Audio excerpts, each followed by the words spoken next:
Please, I'll wash dishes. I'll clean bathrooms. I'll do anything. I have a daughter. She needs to eat tonight. Carlos Martinez stood in the service entrance of Sterling Tower, a $2 billion luxury hotel and restaurant empire, begging the hiring manager for any job at all. 42 years old, Honduran immigrant, single father to 8-year-old Isabella.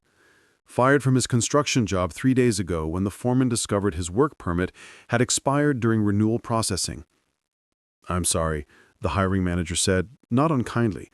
"We're not hiring right now, and honestly, even if we were, I'd need to verify your documentation first. My papers are in process. Immigration lawyer says 2 weeks. I just need work until then. I can't help you. I'm sorry." The door closed. Carlos stood in the cold December air, trying not to cry. That was the 8th rejection today. He had $23 in his pocket. Rent was due in 5 days. Isabella hadn't eaten anything except school lunch yesterday. He was about to turn away when the service door opened again. Not the hiring manager. A young man. Late 20s, expensive suit, confident bearing, the kind of person who'd never begged for anything in his life. Marcus Sterling, son of the billionaire who owned this empire. "You," Marcus pointed at Carlos. "You were just asking for a job." "Yes, sir. Dishwasher, janitor, anything." Marcus studied him with an expression Carlos couldn't read. "Why?" "Because I have a daughter who needs to eat. Because I'm a good worker. Because I'm desperate." Desperate people make mistakes. They steal. They cut corners. Why should I give you a chance? Carlos felt something break inside him. The humiliation of begging. The exhaustion of rejection after rejection. The fear of failing his daughter.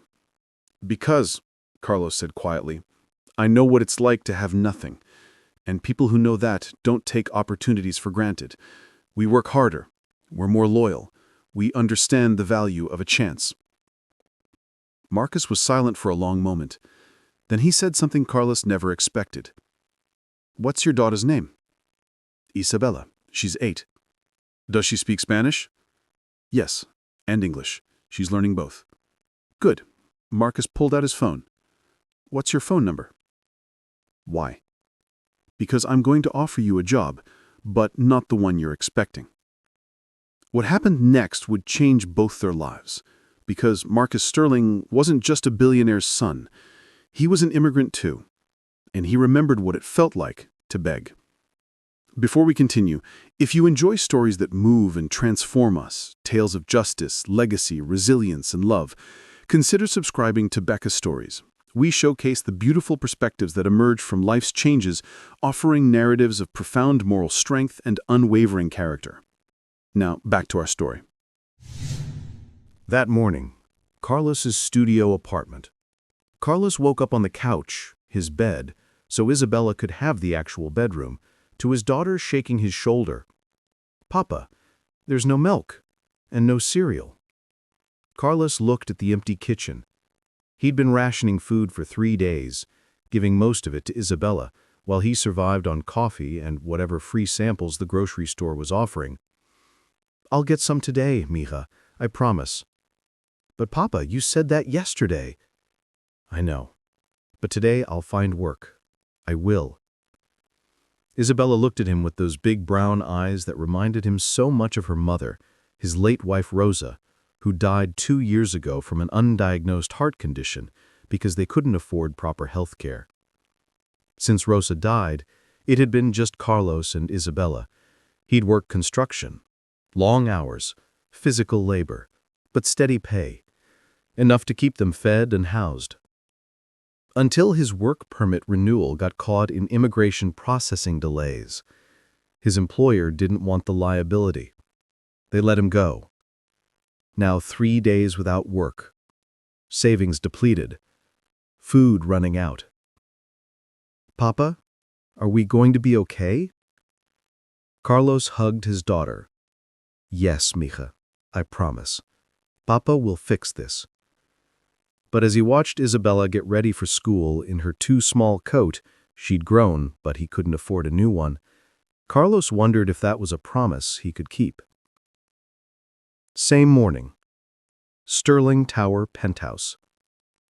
Marcus Sterling stood in his father's office, arguing about the family business. "You're too soft, Marcus."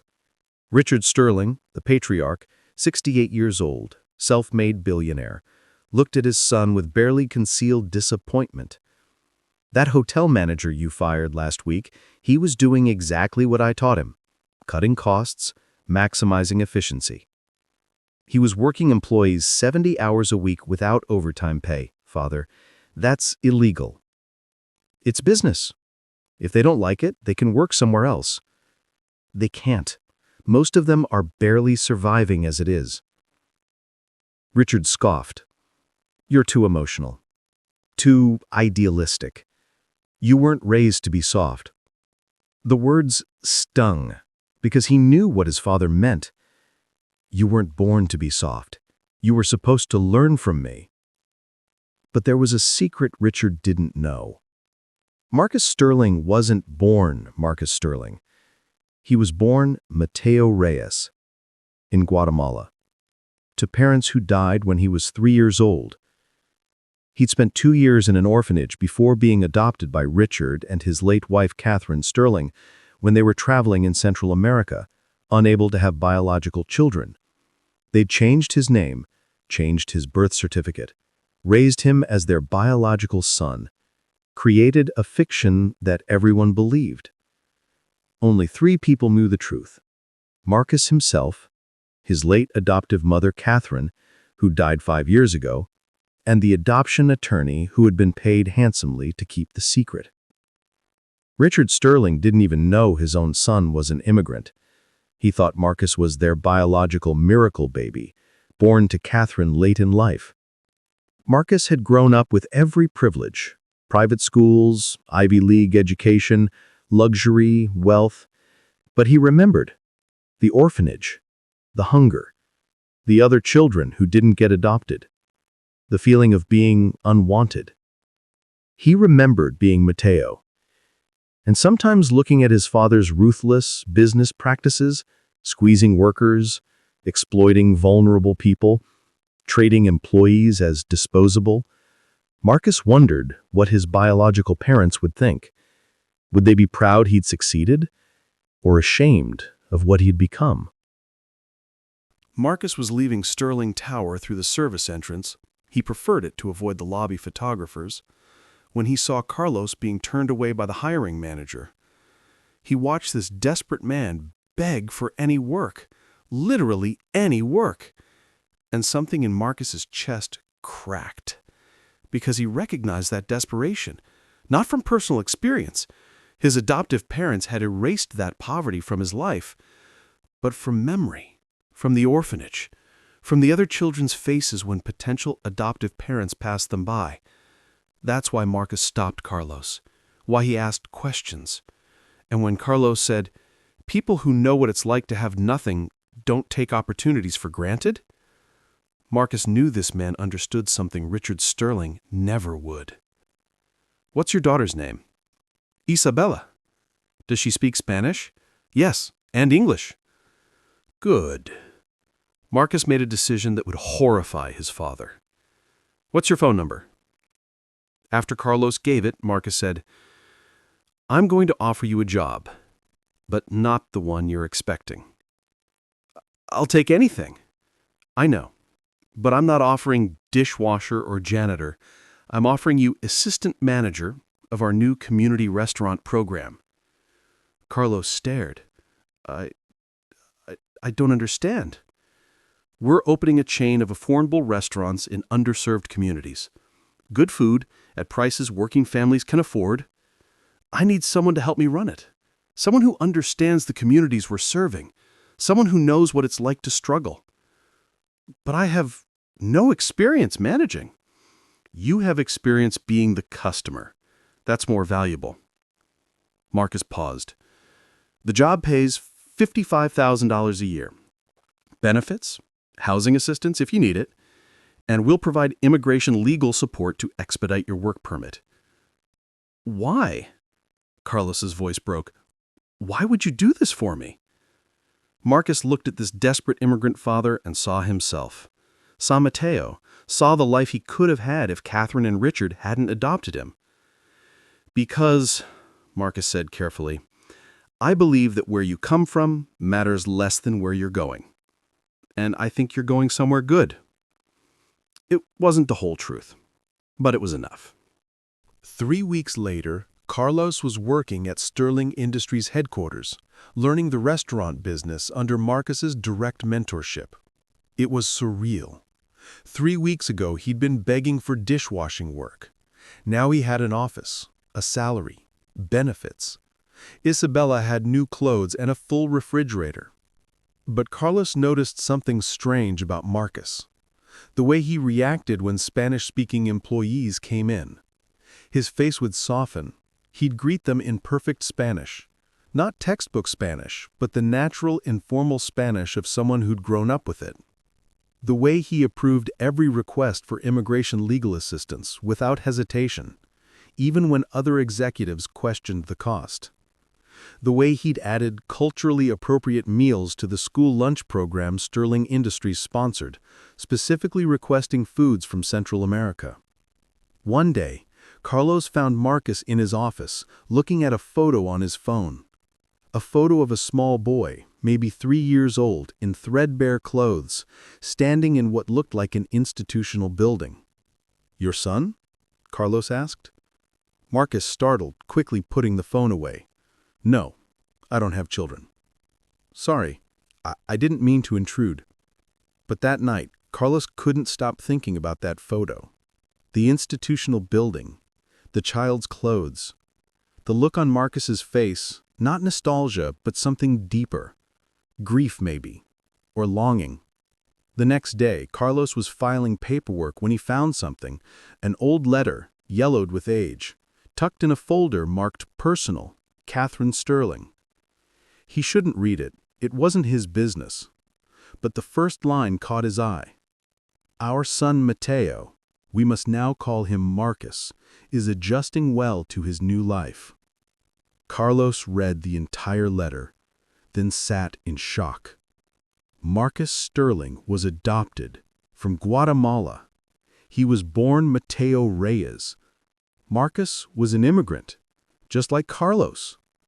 That evening, Marcus found Carlos still in the office, the letter on the desk between them. "You read it?" "I'm sorry, I was filing papers and I saw I shouldn't have." "It's okay." Marcus sat down heavily. "How much did you read?" "Enough. You're from Guatemala. You were adopted. Your name was Mateo." "Was. Now it's Marcus." "But you remember being Mateo?" "Sometimes. I was only 3 when they adopted me. Most of my memories are from photos and stories my adopted mother told me before she died. But yes, I remember some things. The orphanage, the hunger, the feeling of being invisible." Carlos was quiet. Then, "Is that why you hired me? Because you saw yourself?" "I saw what I could have been. If Catherine and Richard hadn't adopted me, I'd probably be where you are now, working any job I could find, struggling to feed my family, fighting with immigration. You could have been worse off. You could have stayed in the orphanage, never been adopted." "I know." Marcus's voice was heavy. 73 children in that orphanage when I left. I was one of maybe 10 who got adopted. The rest? I don't know what happened to them. But I imagine some of them are doing what you're doing, trying to survive in a system that doesn't want them. Does your father know that you're adopted?" "No. My adopted mother created a fiction that I was her biological miracle baby, born late in her life. She was 45 when she adopted me, so it was plausible. My father believes it. Everyone believes it." "Why the secret?" "Because Richard Sterling doesn't hire immigrants, doesn't trust them, thinks they're inferior." I laughed bitterly. If he knew his own son was born in Guatemala, adopted from an orphanage, legally an immigrant, it would destroy his worldview and probably our relationship. "But you've built your whole life on a lie." "I've built my life on the opportunity my adopted mother gave me. She wanted me to have every advantage, to never be seen as less than because of where I was born. So she created a story that protected me. At what cost? Marcus looked at Carlos. At the cost of knowing who I really am. I'm Marcus Sterling, billionaire's son. But I'm also Mateo Reyes, orphan from Guatemala. And I don't know how to be both. Carlos stood and walked to the window. I think you're being both right now. Marcus Sterling has the power and resources. Mateo Reyes has the empathy and understanding. You're using Marcus's privilege to help people like Mateo. That's not a lie. That's justice. My father would say I'm weak, too emotional. Your father doesn't know what it's like to be powerless. You do. That's not weakness, that's wisdom. 1 month later, Richard Sterling called a board meeting to discuss the community restaurant program Marcus had launched. This is a waste of resources, Richard declared. We're operating restaurants at barely break-even prices. We're providing legal assistance to employees. We're hiring people with questionable documentation. This is not how we build shareholder value. It's how we build community value, Marcus countered. Community value doesn't pay dividends. Father, these restaurants are serving 500 families a day with affordable, healthy meals. We're employing 120 people who couldn't get jobs elsewhere. We're making a difference. We're running a charity, not a business. I'm shutting it down. You can't. I'm the CEO. I absolutely can. Marcus stood up. Then I quit. The room went silent. You what? Richard's face turned red. I quit. If you shut down this program, I'm walking away from the company, from the family business, from everything.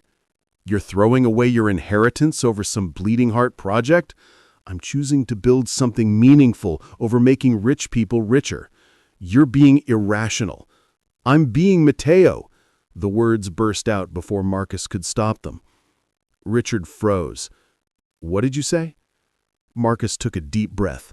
30 years of secrets, 30 years of hiding. It was time. My name is Mateo Reyes. I was born in Guatemala. I was adopted from an orphanage when I was 3 years old.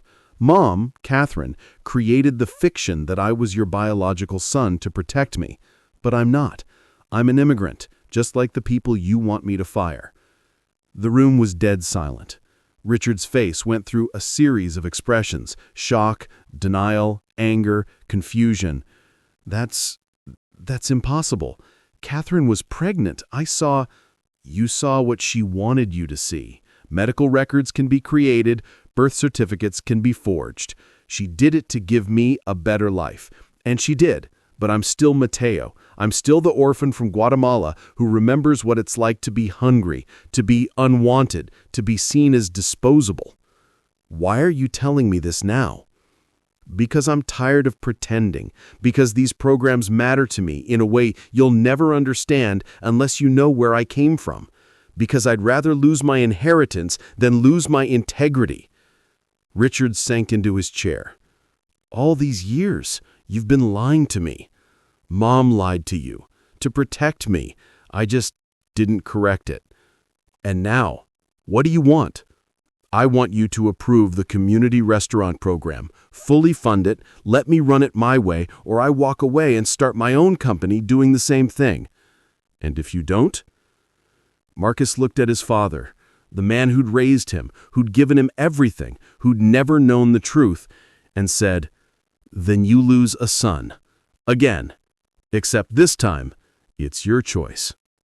Richard Sterling didn't approve the program that day. Or the next week. But he didn't shut it down either. Instead, he did something unexpected. He showed up at one of the community restaurants unannounced.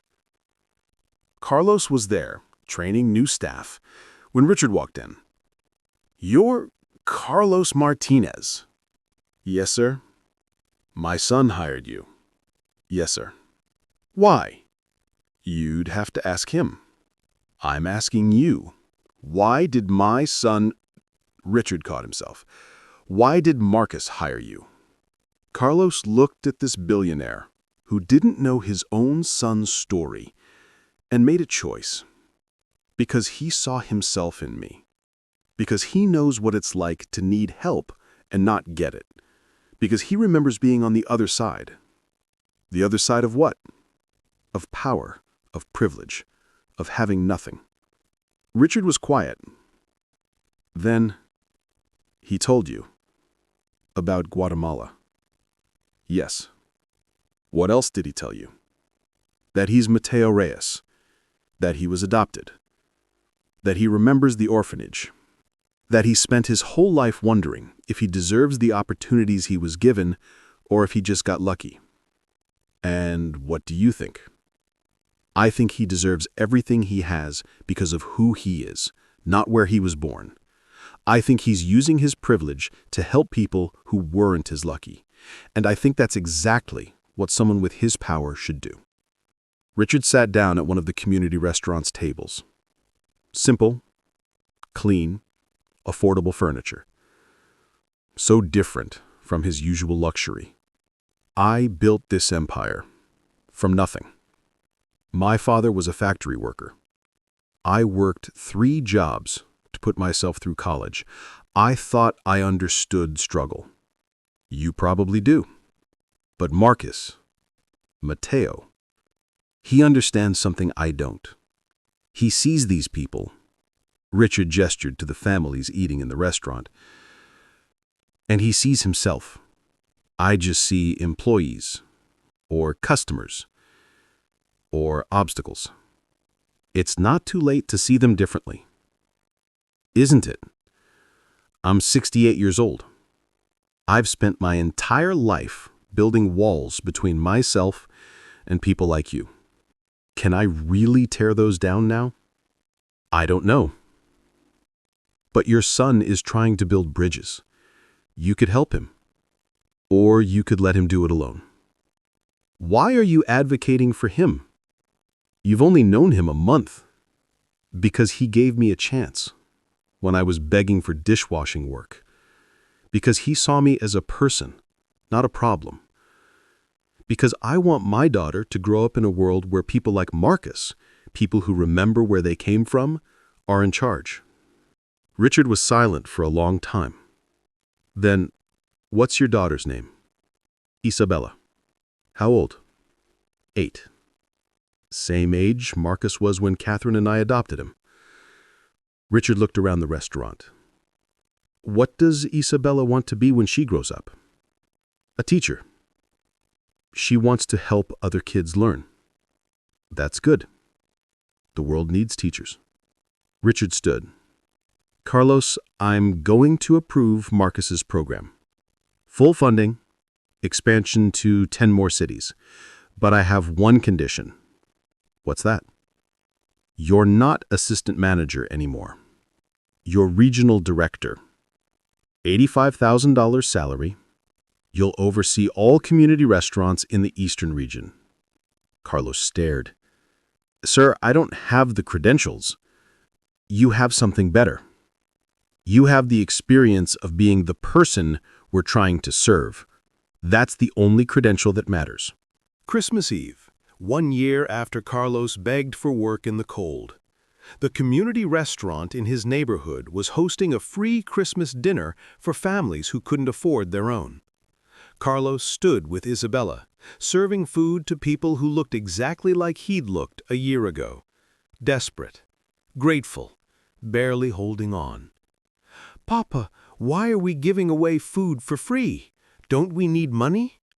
We have enough money, mija. These families don't, so we share. Is that what Mr. Marcus taught you?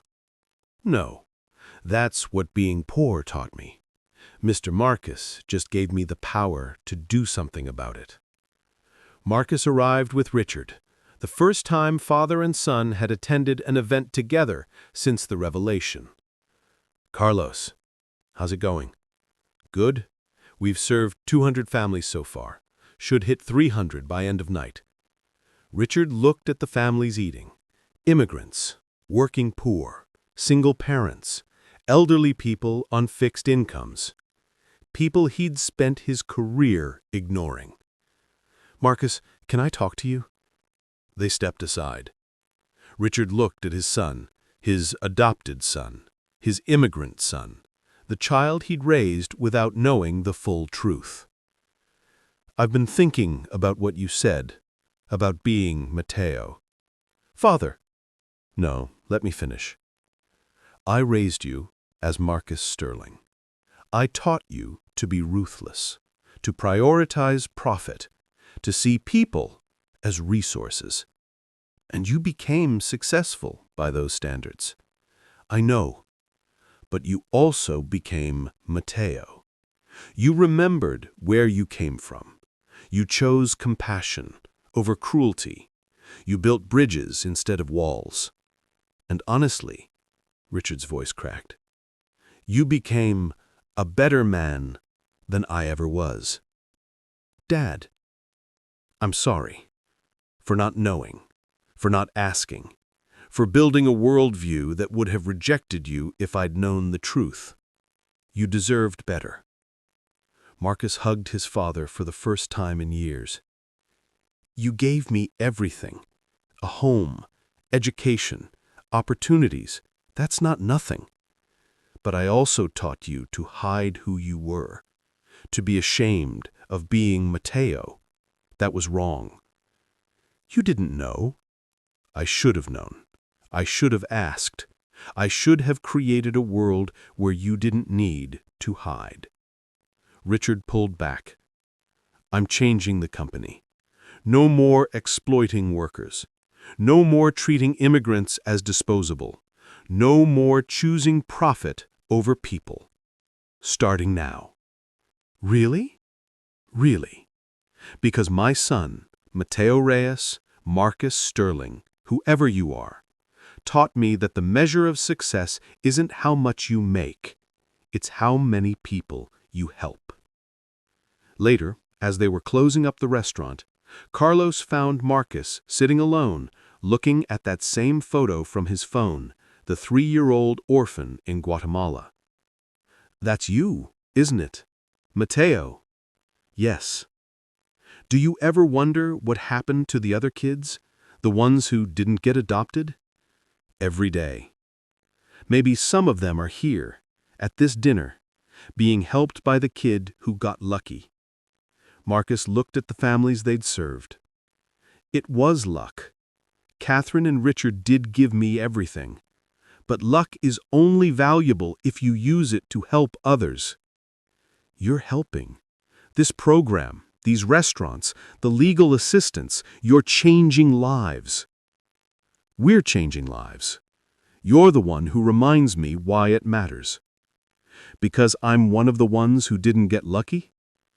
"Because you're one of the ones who deserved better and didn't get it, until now." Carlos smiled. "I got lucky too. I met a billionaire's son who remembered being an orphan. That's pretty lucky. Or maybe it's karma. You worked hard your whole life. You deserved a break. The universe just took a while to deliver. Or maybe Marcus Sterling needed to meet Mateo Reyes again. Needed to be reminded of who he was before privilege made him forget." Marcus laughed. "I like that better." As they locked up the restaurant, Isabella ran to Carlos.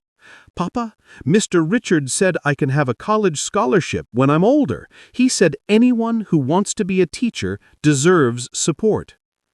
Carlos looked at Richard, who shrugged.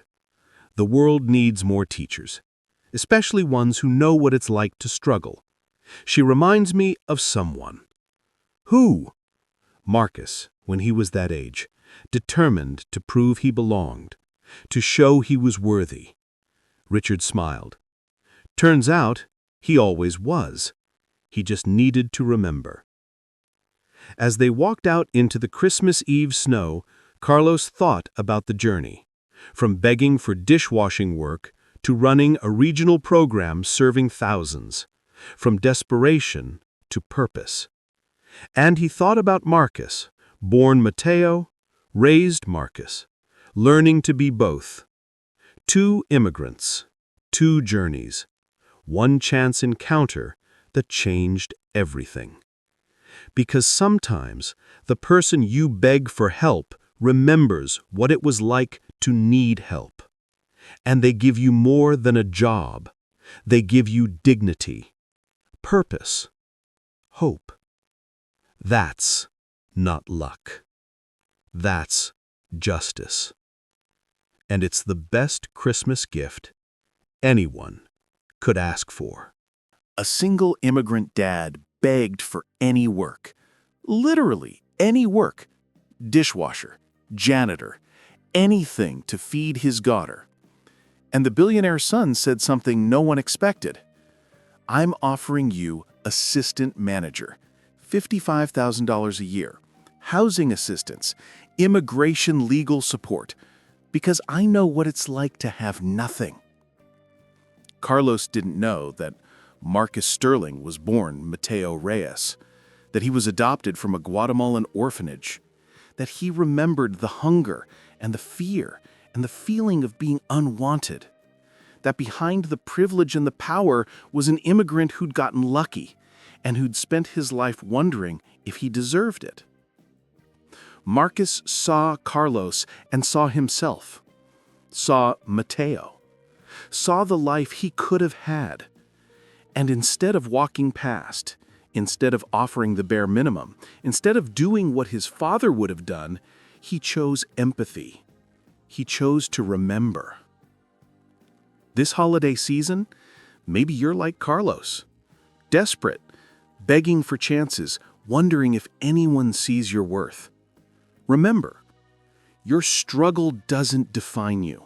Your resilience does. Keep begging. Keep trying. Keep showing up. Because eventually, someone who remembers their own struggle will see yours, and they'll lift you up.